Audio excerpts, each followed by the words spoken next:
Continuamos ahora con la segunda parte de este tema de el peligro de la apostasía espiritual. Hemos estudiado la palabra en sí, apostasía.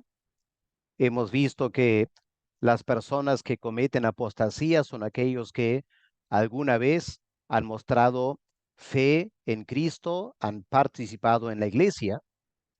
Hemos estudiado algunos pasajes bíblicos. Ahora llegamos a la carta a los Hebreos, una carta muy importante para este tema de la apostasía espiritual. Quizá en una forma parecida a los Gálatas, la preocupación del autor de esta carta se debe a que escuchó que los creyentes judíos estaban expuestos a la tentación de volver otra vez al judaísmo, es decir, de apostatar de la fe cristiana y volver otra vez al judaísmo. Con esa carga pastoral, él escribe esta carta en la cual él presenta el Evangelio y advierte a los creyentes del peligro de la apostasía espiritual.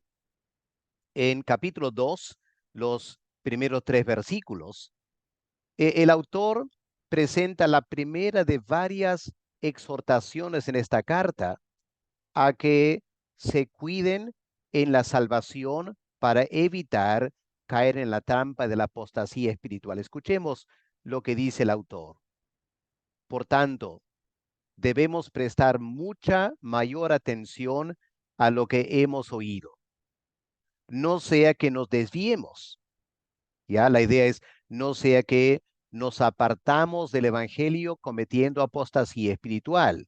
Hay que prestar atención para evitar el peligro de la apostasía espiritual. Porque si la palabra hablada por medio de los ángeles del Antiguo Testamento resultó ser inmutable y toda transgresión y desobediencia recibió una justa retribución. Aquí está la pregunta ahora. ¿Cómo escaparemos nosotros, los que estamos en la iglesia, si descuidamos una salvación tan grande? Noten esa palabra, si descuidamos. Esta palabra, después que fue anunciada primeramente por medio del Señor, nos fue confirmada por los que oyeron. Así que claramente el autor, preocupado por este tema de la apostasía espiritual, advierte a los creyentes y les exhorta a preocuparse mucho por la vida cristiana para evitar el peligro de la apostasía.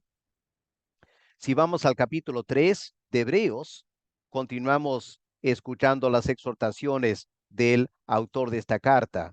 Miren versículos 12 y 13. Mirad, hermanos, que no haya en ninguno de vosotros un corazón malo, de incredulidad, para apartarse del Dios vivo. Ahí está la apostasía. Antes, aquí está el remedio. Exhortaos los unos a los otros cada día, entre tanto que se dice hoy, para que ninguno de vosotros se endurezca por el engaño del pecado. Hay un peligro latente, dice el autor. El pecado puede engañar a gente que está en la iglesia, a gente que afirma ser creyentes. Hay este gran peligro. Así que tiene que exhortarse, tiene que examinar sus corazones para ver si tienen o no ese corazón malo, ese corazón que tiende a la incredulidad. Porque si tienes esa clase de corazón, podrías fácilmente cometer apostasía. Capítulo 4, versículo 1. Temamos, no sea que permaneciendo aún la promesa de entrar en su reposo, alguno de vosotros parezca no haberlo alcanzado, cometiendo apostasía, apartándose del Señor, volviendo al judaísmo. De hacerlo, pareciera que han perdido su salvación. Así que tengan temor, dice el autor. Este es un gran peligro. Versículo 11 del capítulo 4. Procuremos, pues, entrar en aquel reposo, para que ninguno caiga en semejante ejemplo de desobediencia, citando apostasía de Israel en el Antiguo Testamento. Dice ahora que son judíos creyentes, aprendan de sus antepasados. Tienen que esforzarse por estar seguros de su salvación, para que nadie caiga en ese ejemplo de desobediencia y terminan cometiendo apostasía. Si avanzamos al capítulo 10, el versículo 25, dice lo siguiente: no dejando de congregarnos, como algunos tienen por costumbre, sino exhortándonos, y tanto más cuando veis que aquel día se acerca. Otra vez el peligro de dejar de congregar, acostumbrarse a dejar de congregar y al final apartarse totalmente del evangelio. Capítulo 12, versículo 15. El autor dice: mirad bien, no sea que alguno deje de alcanzar la gracia de Dios, que brotando alguna raíz de amargura os estorbe y por ella muchos sean contaminados. No sea que haya algún fornicario o profano como Esaú. Esaú, ese hijo de Jacob, el hijo mayor, aparentemente con toda la posibilidad de ser un heredero de la promesa de Dios. Pero al final, ¿qué pasó con Esaú? Cometió fornicación y luego, por una sola comida, vendió su primogenitura, ya cometiendo apostasía. Y ya sabéis que aún después, deseando heredar la bendición, fue desechado. No hubo oportunidad para el arrepentimiento, aunque lo procuró con lágrimas. Qué triste el caso de Saúl. Por naturaleza, tenía la oportunidad de heredar la promesa de Dios. Pero en vez de aprovechar ese privilegio de haber nacido primero, buscando a Dios en su juventud, ¿qué hizo Esaú? Se entregó a la fornicación y luego menospreció la promesa de la salvación, vendiéndola a Jacob por un plato de comida. Y claro, al final se dio cuenta de que perdió la bendición de su padre, ahora la quería, pero muy tarde. No hubo más oportunidad para arrepentirse. Había cometido el pecado imperdonable y ahora estaba en apostasía. Versículo 25. Mirad que no desechéis al que habla, porque si no escaparon aquellos que desecharon al que los amonestaba en la tierra, a Moisés, Antiguo Testamento, mucho menos nosotros, si desecharemos al que amonesta desde los cielos, al Señor Jesús. Otra vez, el peligro, la apostasía del Antiguo Testamento se podría repetir en estos judíos cristianos si no tenían cuidado. Capítulo 13, versículo 9. Eh, Versículo 9. No os dejéis llevar de doctrinas diversas, de extrañas, porque buena cosa es afirmar el corazón con la gracia, no con viandas, que nunca aprovecharon a los que se han ocupado de ellas. Así que advirtiendo el peligro de la apostasía, si ustedes se dejan llevar por doctrinas extrañas que no es el evangelio, ustedes van a cometer apostasía espiritual. Es un peligro latente. Ustedes que están en la iglesia podrían cometer apostasía espiritual. Tengan cuidado. Es lo que dice el autor. Ahora, tenemos que avanzar a dos pasajes que son fundamentales. Y aquí vamos a detenernos un poco porque es muy importante estudiar estos pasajes. Hebreos 6, versículos 4 al 6. Escribe el autor: porque es imposible que los que una vez fueron iluminados y gustaron del don celestial y fueron hechos partícipes del Espíritu Santo. Y asimismo, gustaron de la buena palabra de Dios. Gustaron también los poderes del siglo venidero. Si habiendo recibido todo eso, recayeron, abandonan la fe, es imposible que sean otra vez renovados para arrepentimiento, crucificando de nuevo para sí mismos al Hijo de Dios y exponiéndole a vituperio. Un texto que para muchos enseña claramente que un verdadero creyente podría cometer apostasía espiritual. Ahora noten lo que el texto enseña.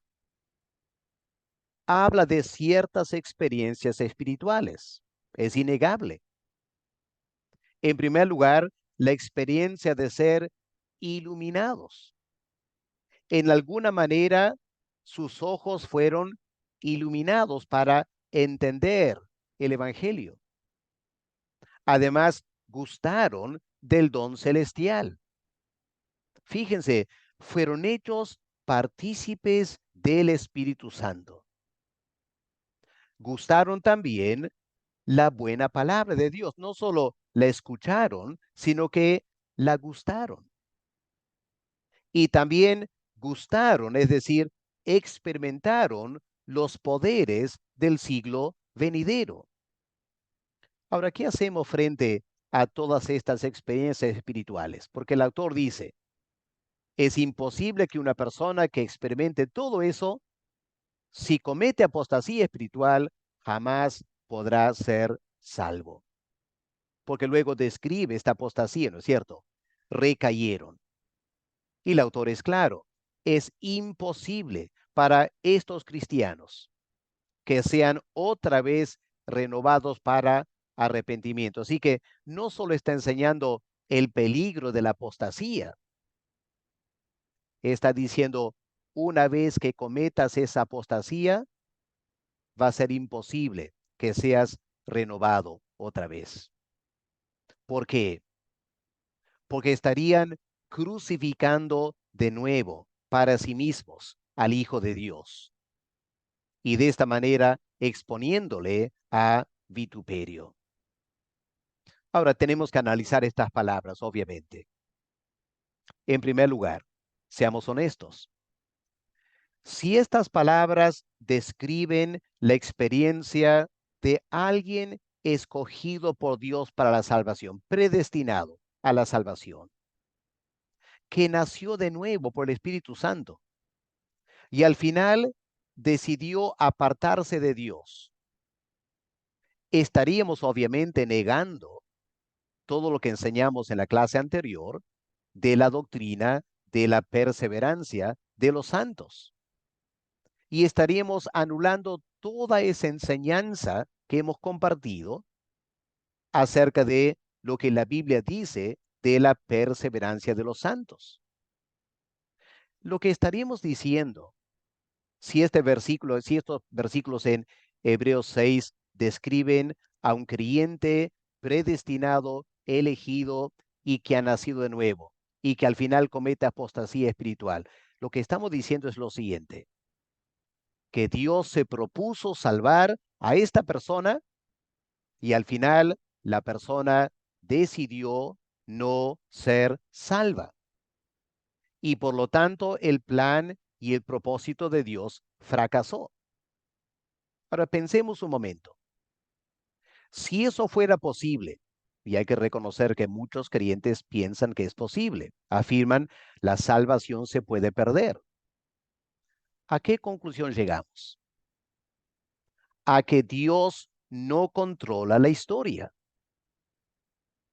El que controla la historia es el ser humano.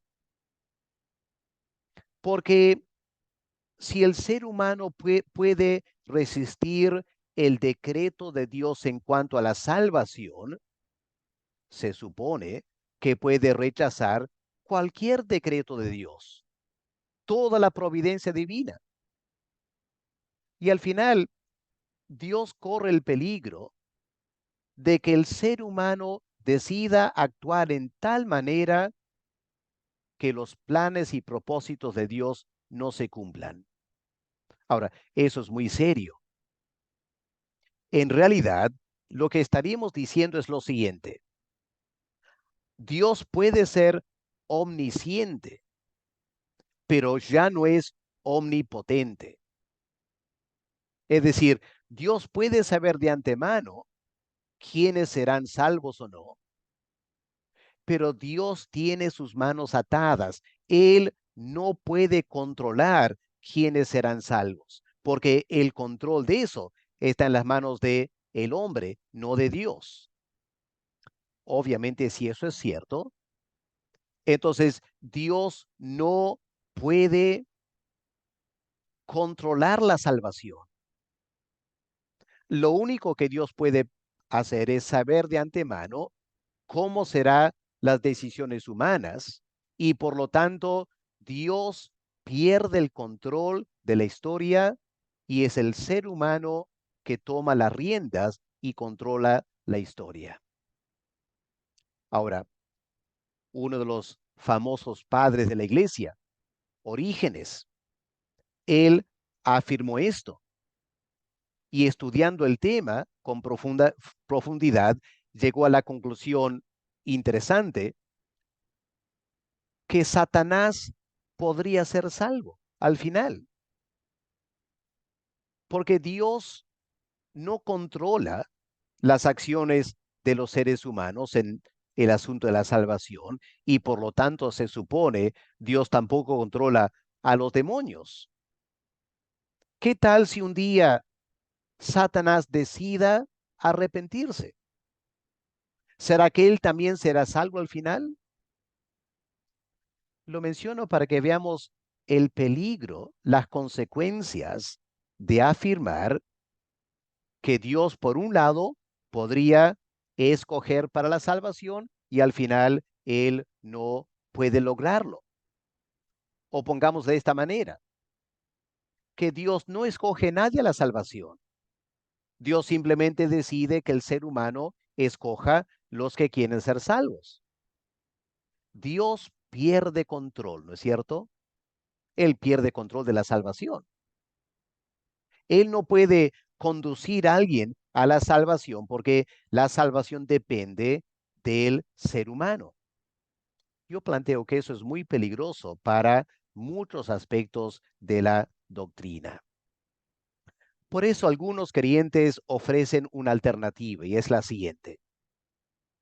Dicen, bueno, habría que volver a pensar en nuestra interpretación y concluyen lo siguiente. El autor de Hebreos aquí en Hebreos 6, del 4 al 6, no está hablando de lo que realmente podría pasar. No, dicen ellos. Está hablando teóricamente. Que teóricamente una persona podría resistir el evangelio y en contra de todo lo que Dios ha hecho, él técnicamente podría apostatar. Pero al final solo queda en teoría, porque en realidad nunca pasaría esto. Y la razón por la cual nunca pasaría es la doctrina de la perseverancia de los santos, la doctrina que Dios está en control de la historia humana, Dios ha establecido decretos y Dios logra sus decretos no solo por ser omnisciente, sino porque Él es omnipotente y todo el universo y la historia del universo está en sus manos. Así que algunos dicen, bueno, este aquí es solo teórico. Quiero plantear otra alternativa que me parece es mejor y ustedes tendrán que evaluar. Me parece que aquí el autor no está hablando de una persona escogida por Dios a la salvación.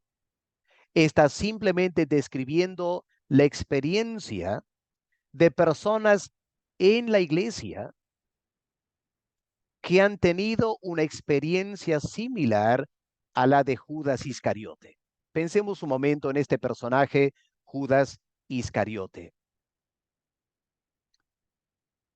Antes de pasar a él, meditemos también en la parábola del buen sembrador.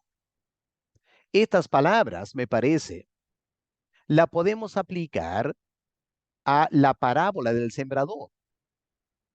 Aquí estamos ante la experiencia que Cristo describe de la tierra con piedras y la tierra con espinos.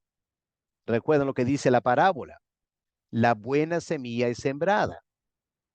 Esa semilla germina. Una planta empieza a crecer. Ahí está el buen resultado de la semilla. Algo de la experiencia del poder de Dios. Pero al final, en esa parábola, esas tierras no producen fruto. Al final, la planta muere. Así que me parece que podemos interpretar este pasaje en Hebreos a la luz de esa parábola del sembrador. Pensemos en la experiencia de Judas Iscariote. Él pasó 3 años con el Señor. Qué privilegio para Judas Iscariote. ¿Se imaginan durante esos 3 años cuánta enseñanza escuchó de los labios de Cristo? Preguntémonos, ¿acaso Judas no experimentó algo de iluminación espiritual? Mientras el Señor iba explicando el Evangelio, compartiendo del Antiguo Testamento, hablando del reino de Dios, ¿acaso Judas, su mente no fue iluminada por la enseñanza de Cristo? Me parece que claramente que sí. Ahora, ¿qué del momento cuando Judas sale para hacer misiones? ¿Se acuerdan cómo el Señor los envió de dos en dos para predicar el Evangelio? Y recuerden que en los Evangelios leemos que el Señor les concedió la autoridad, el poder para sanar a los enfermos, para echar fuera a los demonios y para hacer milagros. Así que Judas Iscariote participó de todo eso. Podemos decir entonces que Judas Iscariote gustó del don celestial, participó en algún grado del Espíritu Santo, obviamente de los labios de Cristo. Él probó la buena palabra de Dios. Él también gustó estos poderes del siglo venidero, sanando los enfermos, echando fuera demonios. ¿Se imaginan Judas haciendo eso? El asombro para Judas. Y se supone que cuando Judas vuelve con los demás discípulos, él compartió esa alegría de los apóstoles, diciendo, Señor, en tu nombre hemos echado fuera demonios, hemos sanado. ¿Se imaginan la emoción espiritual de Judas Iscariote? Ahora, claramente, Judas Iscariote fue llamado para ser apóstol, llamado externamente al igual que los demás. Pero hay que preguntarnos, ¿realmente participó del llamamiento celestial? Fue llamado para ser apóstol en la tierra, indudablemente. Pero el autor de Hebreos, si miramos en Hebreos 3, el versículo 1, noten esta frase, Hebreos 3:1. Por tanto, hermanos santos, participantes del llamamiento celestial. Aquí, participantes es el mismo verbo que tenemos en Hebreos 6 de participantes del Espíritu Santo. Pero lo importante o otro elemento aquí es participar del llamamiento celestial. La pregunta que hay que hacer es, Judas Iscariote, ¿él fue partícipe del llamamiento celestial? En las palabras del autor de Hebreos, ¿será cierto que Judas fue hecho participante de Cristo? Como leemos en Hebreos 3:14, porque somos hechos participantes de Cristo. Noten, se incluye a sí mismo. Nosotros somos hechos participantes de Cristo con tal que retengamos firme hasta el fin nuestra confianza del principio. Así que aquí hay dos cosas interesantes. Participantes del llamado celestial, participantes de Cristo. Pregunto, ¿Judas tuvo eso? La respuesta parece no, porque Cristo da a entender que Judas Iscariote carecía de una fe verdadera. Muy interesante notar esto. Carecía de una fe verdadera. Miren lo que el Señor dice en Juan 6, el versículo 64. Importante prestar atención a estas palabras. Juan 6, versículo 64. Hay algunos de vosotros que no creen, porque Jesús sabía desde el principio quiénes eran los que no creían y quién le había de entregar. Así que, obviamente, el que le iba a entregar, Judas Iscariote, tampoco creían. Judas estaba en ese grupo de gente que no creía en Cristo. Y por no creer en Cristo, al final lo entregó. En versículo 71, el Señor es aún más radical todavía. Miren Juan 6, versículo 71. Versículo 70. Jesús le respondió, ¿no os he escogido yo a vosotros, los 12? No el llamamiento celestial, el llamamiento para ser apóstol. Judas fue escogido para ser apóstol, pero uno de ustedes es diablo. Qué chocante, ¿no? ¿Se imaginan las discusiones de los 12? ¿Cuál de ellos sería el diablo? Uno de ustedes, uno solo. Y Jesús sabía quién era. Era Judas Iscariote. Hablaba de Judas Iscariote, versículo 71, hijo de Simón, porque este era el que le iba a entregar. Claramente no creía en Cristo. Por eso le iba a entregar. Había sido llamado para ser uno de los 12. Pero planteo, no participó del llamamiento celestial, el llamado a la salvación, y no participó de Cristo. Nunca fue bautizado en Cristo por el Espíritu Santo. Era un diablo. Y al final, como sabemos en Hechos 2, Pedro predicando, Pedro afirma que Judas Iscariote entregó a Cristo por el determinado consejo y anticipado conocimiento de Dios. Noten aquí las dos cosas. La omnisciencia de Dios, el conocimiento anticipado. Pero también la omnipotencia, el determinado consejo de Dios. Así que hay que enfatizar estas dos cosas. Dios no solo es omnisciente, Dios es omnipotente. Y toda la historia del universo está en las manos de Dios. Aquí tenemos una situación extraña, ¿no es cierto?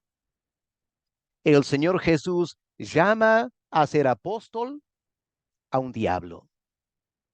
Le otorga grandes poderes espirituales, le permite escuchar la buena palabra, sabiendo que Dios el Padre había determinado. Él iba a entregar al Señor Jesús. Ahora, en este caso, podemos afirmar que la palabra recayeron, en Hebreo 4, versículo 6, recayeron, en el caso de Judas, se aplica al momento en que Judas Iscariote, luego de recibir el bocado de pan, decide salir del aposento alto para traicionar al Señor Jesús. Leemos eso en Juan 13, versículo 26 al 27. Permítame leerlo para nosotros en esta clase. Versículo 26. Respondiendo Jesús, a quien yo diere el pan mojado, aquel es que me va a entregar. Y mojando el pan, lo dio a Judas Iscariote, hijo de Simón. Ahora noten lo que dice. Y después del bocado, Satanás entró en él y Jesús le dijo, lo que vas a hacer, hazlo pronto. Ahí es el momento que luego del Señor queriendo restaurar a Judas, queriendo llamarlo a que no cometa esta locura, Cristo trató y trató de llamarle a Judas. Llega un momento cuando, como un último intento, le da el bocado de pan a ver si esto ablandaría su corazón. Y Judas en su corazón cierra su corazón a toda esa gracia de Cristo, que lo llamó a ser apóstol, que le enseñó por 3 años, le compartió la autoridad para hacer milagros. Judas Iscariote, habiendo experimentado todo eso, cierra su corazón en un acto de terquedad espiritual. Y a partir de ese momento, era imposible llamarlo otra vez a la salvación. Por eso leemos en el versículo 30, cuando él pues hubo tomado el bocado, luego salió. Qué interesante esta frase. Era ya de noche. Esta noche no es simplemente que estaba oscuro afuera. El Evangelio de Juan es altamente simbólico. Juan está diciendo, era noche el corazón de Judas. Se apagó para siempre la oportunidad de la salvación. Él había participado en todo el ministerio de Cristo. Aparentemente era igual a los demás apóstoles, pero cometió apostasía espiritual, recayó, volvió atrás y la noche le envuelve y Satanás controla su vida. Y a partir de ese momento, imposible restaurar a Judas al arrepentimiento. Ahí me parece tenemos en el caso de Judas una ilustración de lo que el autor de Hebreos está hablando en Hebreos 6. No es algo teórico, tristemente, no es algo teórico, es algo muy real para casos como el de Judas. Así que el autor de Judas no está describiendo, esto que quede claro, no está describiendo la experiencia de un verdadero creyente que ha sido regenerado, sino que está advirtiendo de este terrible peligro de poder experimentar como Judas muchas manifestaciones de la gracia de Dios y aún así dar a Dios las espaldas y perderse para siempre.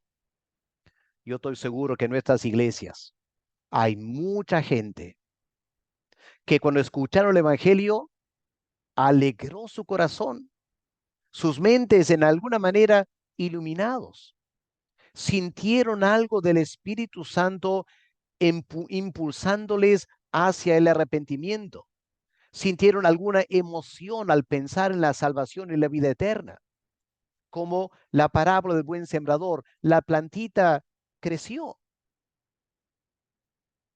pero como Judas, al final rechazaron la gracia de Dios.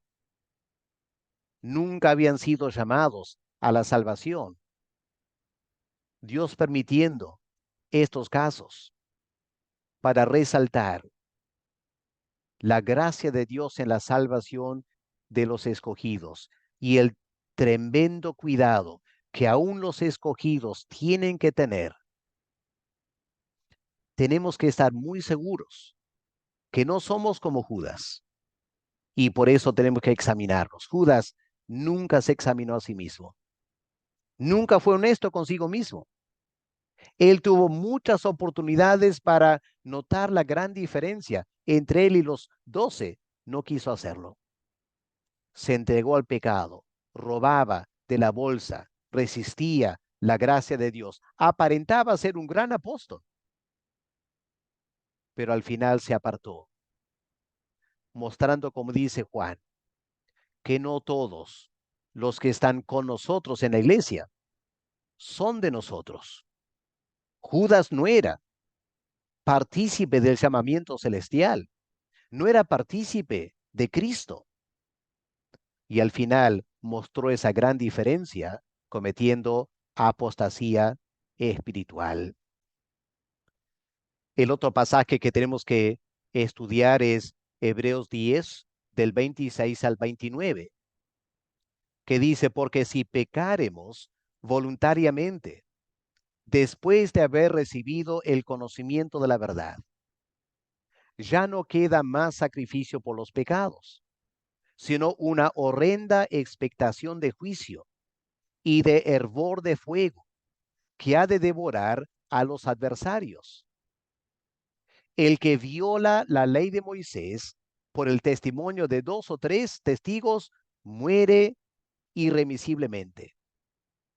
¿Cuánto mayor castigo pensáis que merecerá el que pisoteare al Hijo de Dios y tuviere por inmunda la sangre del pacto en la cual fue santificado e hiciere afrenta al Espíritu de gracia? Bueno, estas palabras también han llevado a muchas personas a afirmar que efectivamente gente escogida por Dios a la salvación, gente que ha nacido de nuevo, podrían cometer este pecado de apostasía y de hacerlo ya van a morir irremisiblemente, no hay opción para la salvación. Aquí, hermanos, obviamente hay que prestar atención al verbo o la palabra voluntariamente. Dice, los que pecan voluntariamente. Ahora, tenemos que estudiar esta frase en relación con lo que el autor menciona de violar la ley de Moisés en Hebreos 10, versículo 28. Ahora, presten atención porque necesito compartir con ustedes un detalle muy importante del Antiguo Testamento. ¿Sabían ustedes que en la antigua dispensación habían ciertos pecados que no podían ser expiados? No podían ser expiados porque llevaban la pena de muerte. Si una persona mataba a alguien, no tenía la opción de ofrecer un sacrificio y que Dios perdonara ese pecado. No, tenía que morir. No había expiación para esos pecados. Ahora, ¿por qué no? Aquí tenemos que recordar un detalle que muchos de nosotros nos olvidamos del Antiguo Testamento, quizá por no estudiar en suficiente detalle el Antiguo Testamento. Vienen conmigo lo que leemos en Levítico 4, el versículo 1. ¿Qué dice? Perdón, versículo 2, versículo 2. Habla a los hijos de Israel y diles, cuando alguna persona pecare por hierro en alguno de los mandamientos de Jehová. Ahora, este pecado por hierro, ¿qué significa? La palabra hierro en hebreo significa por ignorancia o por debilidad. La ley de Dios era compleja y Dios sabía que muchos judíos podían involuntariamente o por ignorancia cometer un pecado. Y por esos pecados involuntarios, por hierro, había la opción de ofrecer sacrificios. Miren también en Números 15, donde este tema se trata también. Números 15, versículo 22.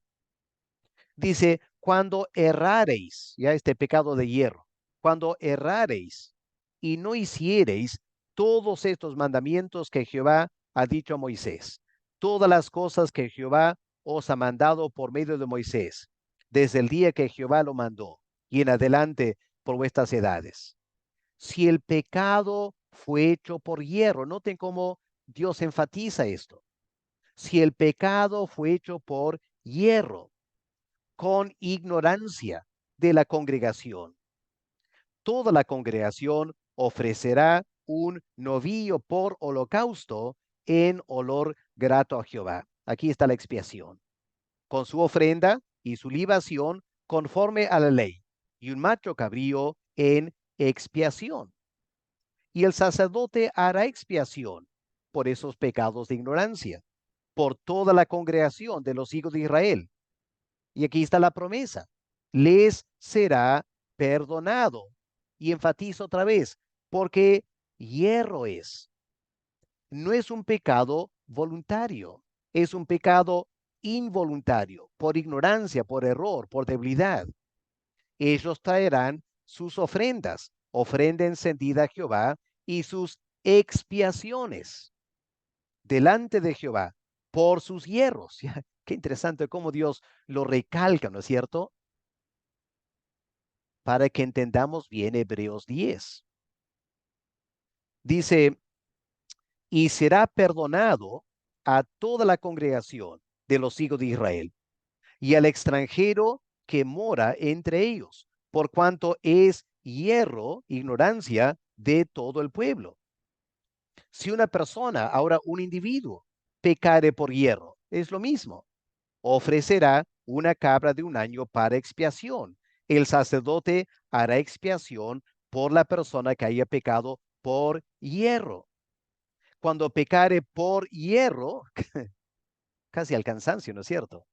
Delante de Jehová, la reconciliará. Este pecado expiará, reconciliará, será perdonado.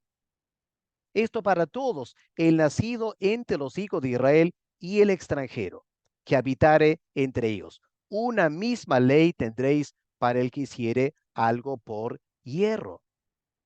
Así que queda abundantemente claro, ¿no es cierto? Los sacrificios de expiación eran para esta clase de pecado. Pecados por ignorancia, pecados por equivocación, o pecados cometidos por debilidad, que la persona realmente no quería hacerlo, pero en un momento de debilidad lo cometió, pero en su corazón no estaba pensando claramente lo que estaba haciendo, ¿ya?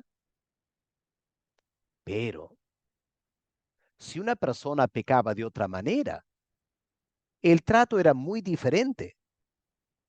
Es lo que dice Números 15, del 30 al 31. Noten estas palabras y traten de vincularlo con lo que dice el autor de Hebreos. Obviamente, el autor de Hebreos sabía muy bien estos pasajes. La persona que hiciere algo con soberbia. Ahí está el pecado voluntario, con soberbia. Sea el natural o el extranjero. Ultraja a Jehová. ¿Qué expresión más fuerte? Ultraja a Jehová con esa soberbia. Esa persona será cortada. No hay expiación para ese pecado. Será cortada de en medio de su pueblo. ¿Por qué? Por cuanto tuvo en poco la palabra de Jehová que conocía. No era ignorancia. Menospreció el mandamiento. Sabía muy bien lo que el mandamiento decía. Y en pleno conocimiento del mandato de Dios, con soberbia y terquedad, decidió pecar. Esa persona tiene que ser enteramente cortada. La iniquidad caerá sobre ella.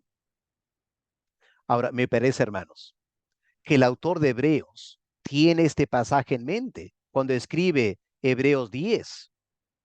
Y esta frase de pecar voluntariamente hay que interpretarlo como equivalente a lo que Moisés llama en Números 15, pecar con soberbia. Ahora, en Números 15, la persona que peca con soberbia ultraja a Jehová. En Hebreos 10, versículo 28, habla de el que viola activamente la ley de Moisés. Ahora, ¿de quién está hablando Moisés aquí en Números? Obviamente está hablando de un judío, pero piensen un momento, ¿qué es un judío? Era un integrante del pacto, ¿no es cierto? Había estado al pie del monte Sinaí, había estado ahí cuando Israel hace la promesa de obedecer a Dios y se ratifica el pacto. Ahora, ese judío dentro del pacto tiene una tremenda bendición, ¿no es cierto? Tremenda bendición. Él puede ofrecer sacrificios por sus pecados para expiarlos. Dios le ha revelado eso. Él está dentro de la congregación que puede practicar estas ofrendas, expiar el pecado y ser perdonado. Ahora, dice la ley, si tal persona con todos esos beneficios en su corazón decide pecar en forma deliberada, perdí el derecho de ofrecer un sacrificio por sus pecados. Tenía que morir porque tomaba en poco la palabra de Jehová, menospreció el mandamiento. Es lo que el autor de Hebreos, me parece, tiene en mente aquí. Ahora, aplicándolo a los creyentes judíos del primer siglo, el autor de esta carta a los Hebreos advierte de un peligro similar ahora en la iglesia. Porque si una persona está en la iglesia, es una persona que ha recibido conocimiento de la verdad. Versículo 26 del capítulo 10 de Hebreos. Ha recibido conocimiento de la verdad. Al igual que ese judío del Antiguo Testamento había recibido conocimiento de la verdad.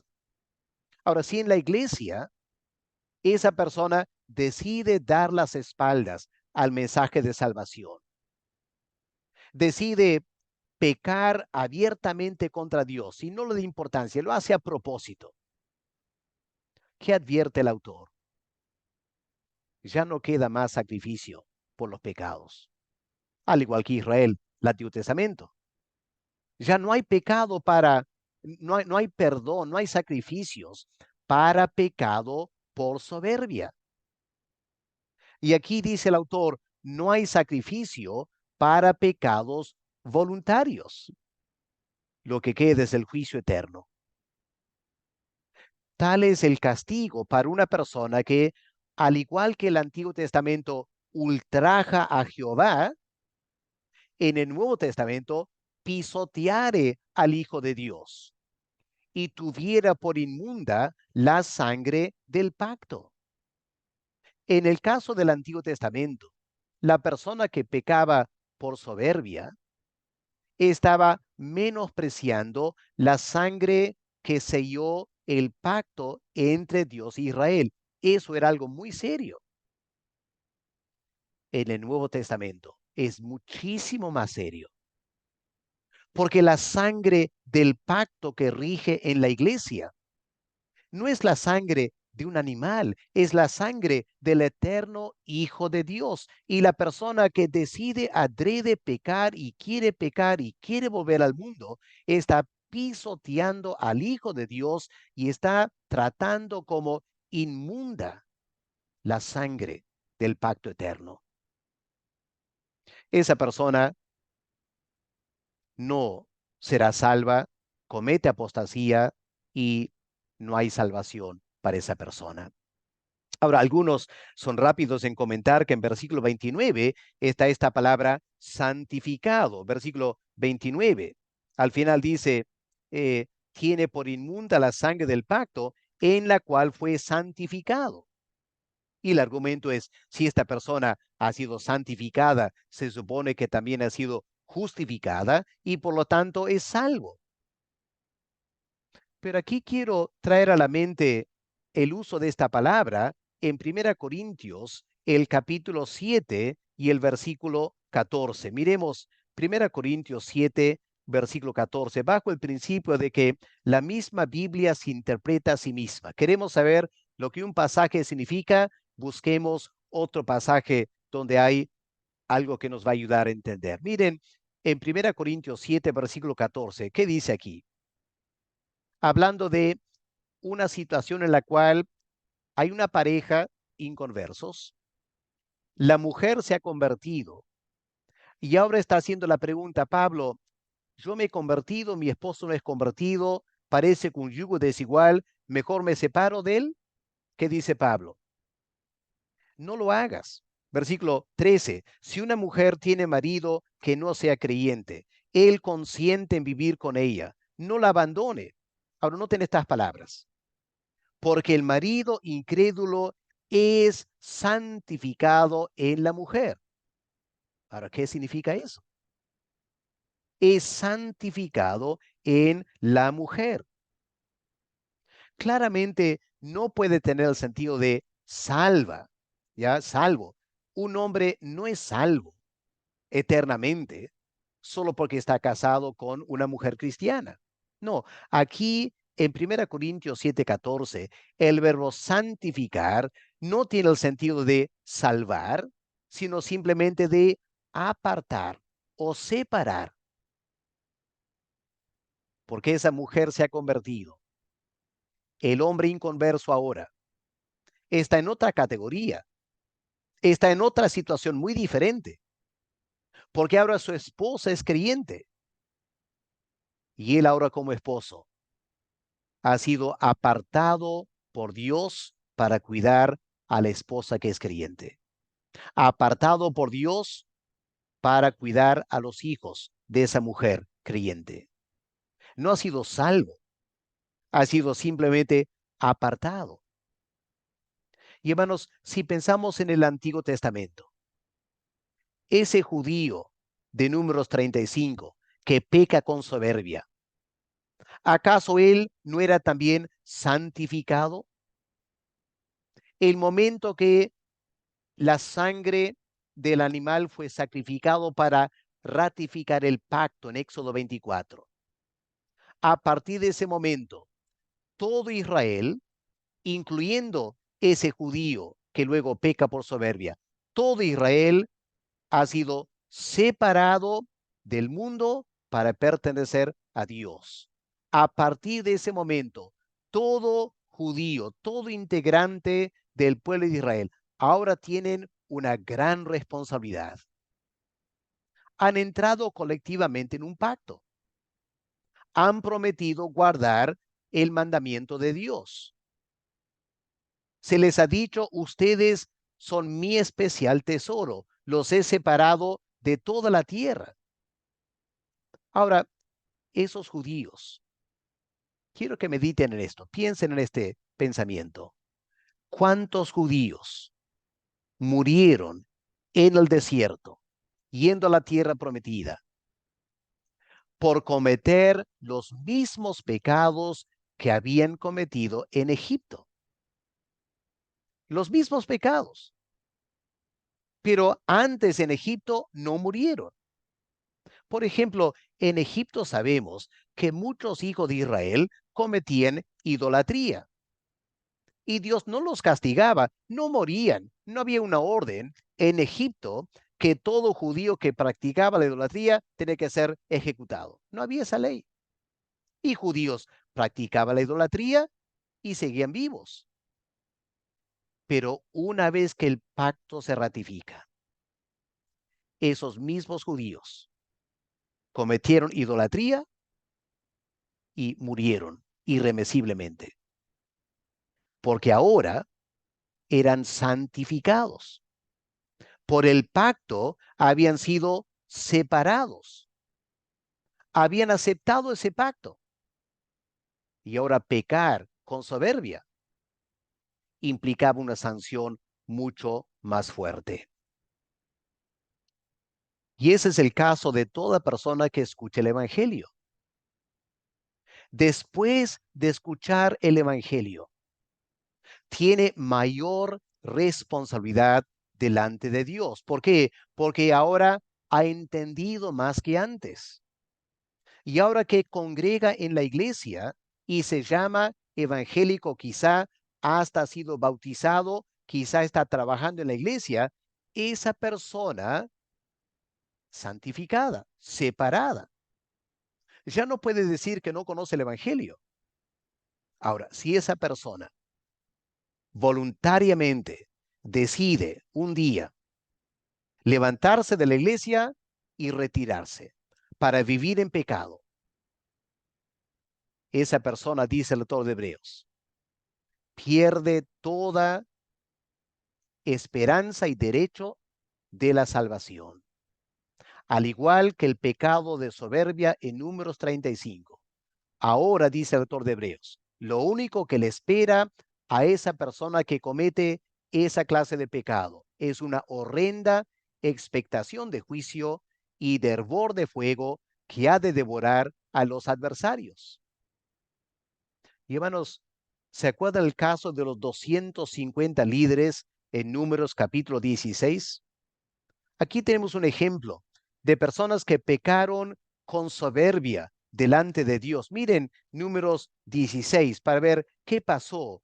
Y el autor de Hebreos, me imagino que tenía este pasaje en mente al escribir Hebreos capítulo 10. Leamos Números 16, versículo 2. Se levantaron contra Moisés 250 varones de los hijos de Israel, un número enorme, ¿no es cierto? 250 varones, no eran cualquier varón, eran príncipes de la congregación. Es más, eran de los del consejo, eran varones de renombre. Ahora, ¿qué hicieron estos 250? Pecaron con soberbia.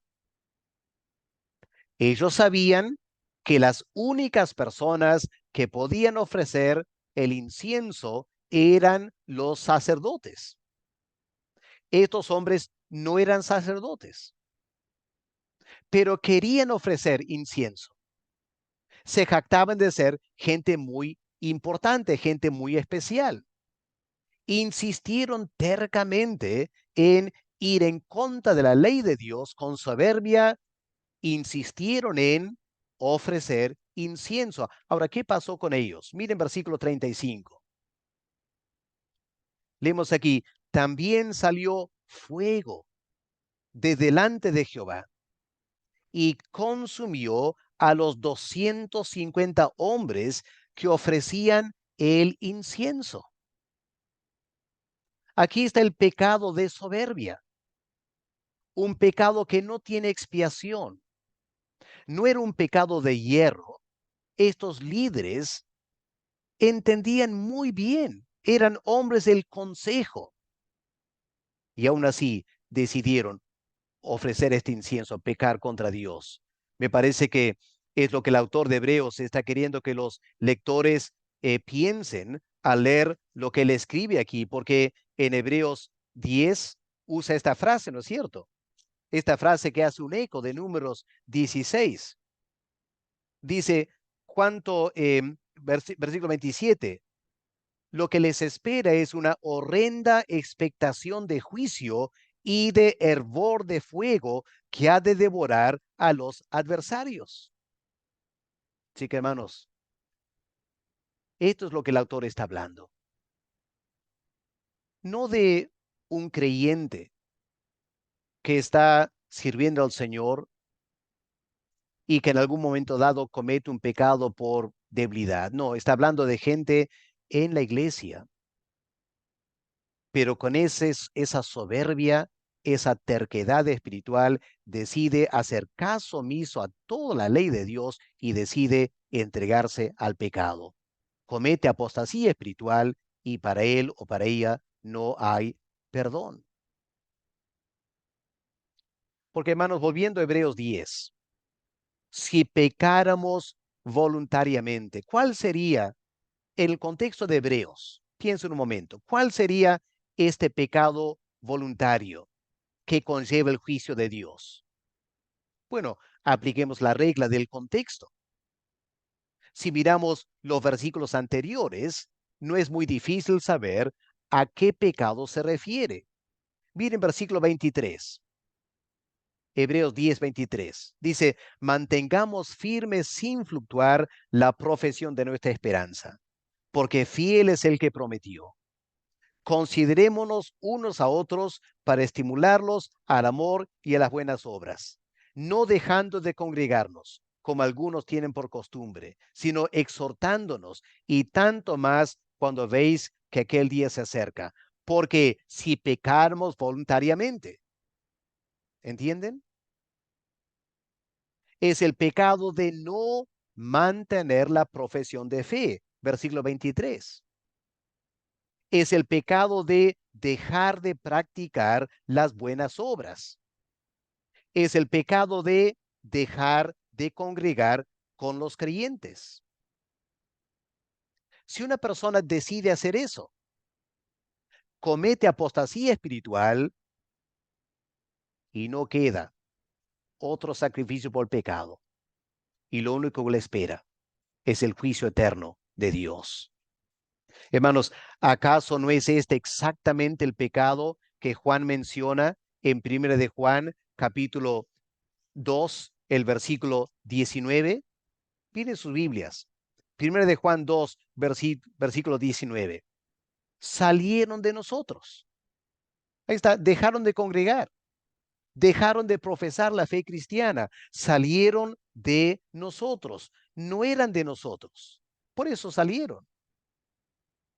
No se trata de personas escogidas para la salvación. No se trata de personas que realmente nacieron de nuevo. No, gente en la iglesia que como Judas Iscariote aparentan ser cristianos, pero es una obra de la carne su fe, su decisión de ser evangélicos, una obra de la carne, la voluntad del hombre. Yo quiero ser evangélico, yo quiero bautizarme. Y si un día se aparta, tira la toalla, abandona la fe, se une a otra secta, dice Juan, en esa manera manifiestan que no eran verdaderos creyentes. Salieron de nosotros porque no eran de nosotros. Porque si hubiesen sido de nosotros, es decir, si hubiesen sido verdaderos creyentes, habrían permanecido con nosotros. Salieron, dice Juan, precisamente para enseñarnos nunca pensar que todos los que están en una congregación sí o sí son verdaderos creyentes. No caigan en la trampa de pensar eso. No es cierto. Hay muchos en la congregación que no son creyentes y tarde que temprano, varios de ellos van a cometer apostasía espiritual. Al final, si miramos en 1 de Juan, capítulo 2, eh, vamos a ver en capítulo 3, perdón, en capítulo 3, el verdadero Hijo de Dios no es capaz de cometer un pecado voluntario. Lean conmigo versículos 8 y 9. 1 Juan 3, versículos 8 y 9. El que practica el pecado, ¿ya? El que tiene esta práctica de pecar, es el diablo. Judas Iscariote era así, ¿no es cierto? Practicaba el pecado de robar de la bolsa. Lo hacía día tras día, semana tras semana, mes tras mes. Los demás apóstoles no pecaban así, solo Judas Iscariote. Él practicaba el pecado. Por eso es del diablo, porque el diablo peca desde el principio. Para esto apareció el Hijo de Dios, para deshacer la obra del diablo. Ahora noten lo que dice en versículo 9. Todo aquel que es nacido de Dios, en quien el Espíritu Santo ha hecho una verdadera obra de regeneración. Todo aquel que es nacido de Dios no practica el pecado. ¿Por qué no? Porque la simiente de Dios, el Espíritu Santo, permanece en él y no puede pecar porque es nacido de Dios. Ese es el caso del verdadero creyente. Así que si el autor de Hebreos habla de pecar voluntariamente, claramente no está hablando de un verdadero creyente, porque un verdadero creyente no puede pecar voluntariamente. Está hablando de personas como Judas Iscariote o personas como 1 Juan 2:19 que salieron, abandonaron de la iglesia. Para terminar esta parte, hermanos, es importante también reconocer la confianza del autor, porque no es que el autor realmente piensa que estas personas van a perder la salvación, porque hay que continuar leyendo. Miren, volviendo al capítulo 6 de Hebreos, ¿qué dice en versículo 11? Ya después de hablar los versículos que aparentemente hablan de la apostasía espiritual, ¿qué dice versículo 11? Pero deseamos, Hebreos 6, versículo 11. em, no, versículo 9, ya versículo 9 y 10. Pero en cuanto a vosotros, oh amados hermanos, estamos persuadidos de cosas mejores que pertenecen a la salvación, aunque hablamos así. Ahora, por eso algunos dicen, esto es teoría, pero no, no creo que es teoría. Creo que es una posibilidad. Mucha gente en la iglesia va a cometer apostasía, pero el autor, pensando en los creyentes a quienes le está escribiendo, él dice, de ustedes. Yo sé que esto no va a pasar porque yo estoy seguro ustedes son verdaderos creyentes. Pero deseamos, versículo 11, deseamos que cada uno de vosotros muestre la misma solicitud hasta el fin, para plena certeza de la esperanza. Es decir, yo quiero que ustedes sigan ocupándose en la salvación para confirmar que son verdaderos creyentes, para que al final tú, yo y ustedes tengamos plena certeza de esta esperanza de la salvación. Y si vamos al capítulo 10, hermanos, notemos que el autor tiene esta misma confianza en capítulo 10. Miren, versículo 32. Pero traed a la memoria, ya habiendo hablado los versículos 26 en adelante, ahora dice, traed a la memoria los días pasados, en los cuales, después de haber sido iluminados, ustedes sostuvieron gran combate de padecimientos. Por una parte, ciertamente con vituperios y tribulaciones, fuisteis hechos espectáculos. Y por otra, llegasteis a ser compañeros de los que estaban en una situación semejante. De los presos también os compadecisteis, y el despojo de vuestros bienes sufristeis con gozo, sabiendo que tenéis en vosotros una mejor y perdurable herencia en los cielos. No perdáis, pues, vuestra confianza, que tiene grande galardón. Así que claramente, hermanos, el autor está seguro de la salvación de estos creyentes, pero les advierte de que hay un grave peligro de la apostasía. No para verdaderos creyentes, pero para personas que están en la iglesia, aparentan ser verdaderos creyentes y no lo son. Permítame terminar esta larga exposición.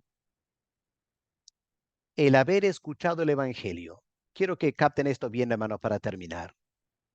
El haber escuchado el Evangelio y participar en la vida de la iglesia no es ninguna garantía de la salvación. Ninguna garantía. La Biblia indica, lo he comprobado, que muchas personas que lo han hecho, ¿ya? Han escuchado el Evangelio, han participado en la iglesia. Al final, se pierden eternamente. La apostasía espiritual es una evidencia de que nunca fueron salvos. Pero ¿saben lo que preocupa más, hermanos? Lo que preocupa más son los que no cometen apostasía, los que quedan en la iglesia, aparentemente siendo creyentes. Eso tampoco es una garantía de su salvación. Porque como Cristo dijo, muchos en el día final dirán, Señor, Señor, mira lo que hemos hecho en tu nombre. En Mateo 7, el Señor está hablando de personas que quedaron en la iglesia, nunca salieron, nunca cometieron apostasía espiritual y pensaron que eran salvos. Y al final no lo fueron. Eso explica lo que Pablo dice en 1 Timoteo capítulo 5. Escuchemos estas palabras para ir terminando. 1 Timoteo 5, versículo 24, que dice el apóstol Pablo: los pecados de algunos hombres se hacen patentes antes que ellos vengan a juicio, mas a otros se les descubren después.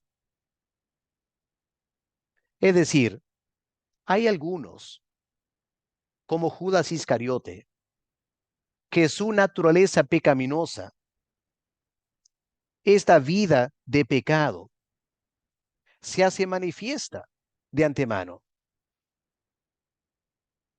Se hace manifiesta de antemano y cometen apostasía espiritual. Pero dice, hay otros y sus pecados no se manifiestan en esta tierra. Siguen aparentemente buenos creyentes hasta el final y caen bajo el juicio de Mateo 7, versículo 22. Eso es mucho más peligroso. Es como tener el COVID y no saberlo. Es como tener presión alta y no saberlo. El hecho que no lo sepas, el hecho que no tengas síntomas, no es una garantía que no tienes el COVID o no tienes presión alta. ¿Qué hay que hacer? Hazte la prueba del COVID. Toma tu presión.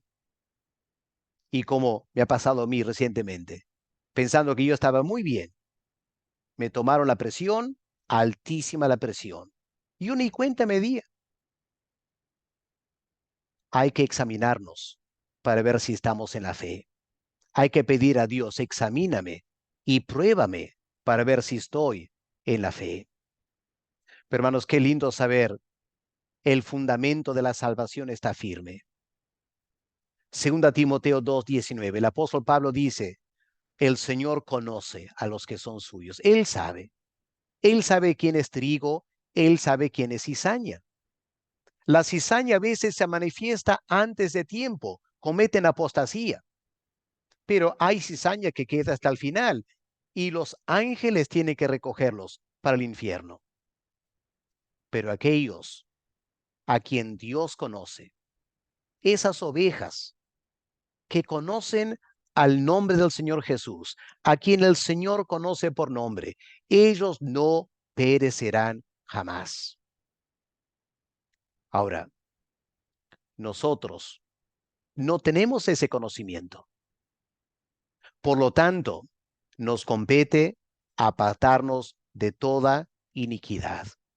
Como dice el apóstol Pablo, el fundamento de Dios está firme, teniendo este sello. Dios conoce a los escogidos. Dios conoce a los que han nacido de nuevo. Y los demás, nosotros. ¿Quieres estar seguro? Apártate de toda la iniquidad. Tú que invocas el nombre de Jehová, examínate, prueba tu corazón, apártate de todo pecado, para que tú también puedas saber que eres un hijo de Dios.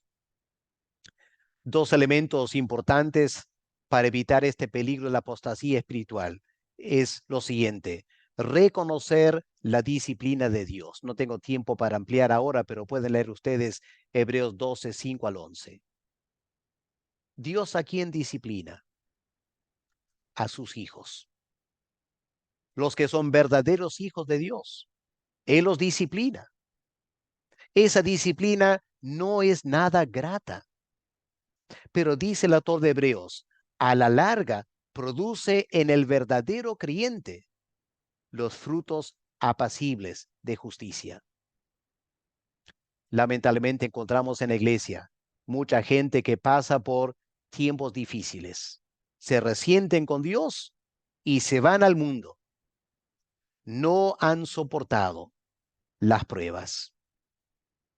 Por eso Santiago y Pedro dice a los creyentes, alégrense cuando vienen pruebas. Alégrense. ¿Por qué? Porque la prueba, esa dificultad, pone a prueba la fe que tienes, si es de Dios o no. Porque el verdadero creyente que tiene una fe como regalo de Dios y ha nacido de nuevo, por tan fuerte que sea la prueba, permanece en la fe, mostrando que es escogido para la salvación eterna. Lamentablemente, como dice la parábola del sembrador, en muchos casos, cuando viene la prueba, las tentaciones, las luchas, deciden tirar la toalla y se alejan de la iglesia, se alejan del evangelio, se enfrían totalmente, es que nunca fueron creyentes. Todo fue en la carne, su vida cristiana, y no duró la prueba. Hermanos, este tema espero que vean cuán importante es. Dios nos conceda la gracia a todos de tomar este peligro de la apostasía como algo muy real, que nos examinemos para ver si estamos en la verdadera fe y nos ocupemos de la salvación con temor y temblor, y que el Espíritu Santo nos dé ese sello de saber que somos hijos de Dios. Padre amado, esta clase ha sido extensa, pero también importante para nosotros. Quiero pedir, Padre, que todos aquellos que escuchen esta clase con tu ayuda puedan tomar un tiempo ahora para examinarse seriamente. Y Padre, si alguien todavía no está seguro de ser salvo, obra en ellos salvación. Hazlo tan claro, Señor, que no tengan una fe carnal, no tengan una fe de los hombres, una fe aprendida, que sea una fe genuina, capaz de soportar las pruebas, capaz de permanecer en la fe cristiana. Padre, que tu nombre sea glorificado en nuestras vidas. En el nombre del Señor Jesús te lo pedimos. Amén. Que Dios le bendiga, hermanos.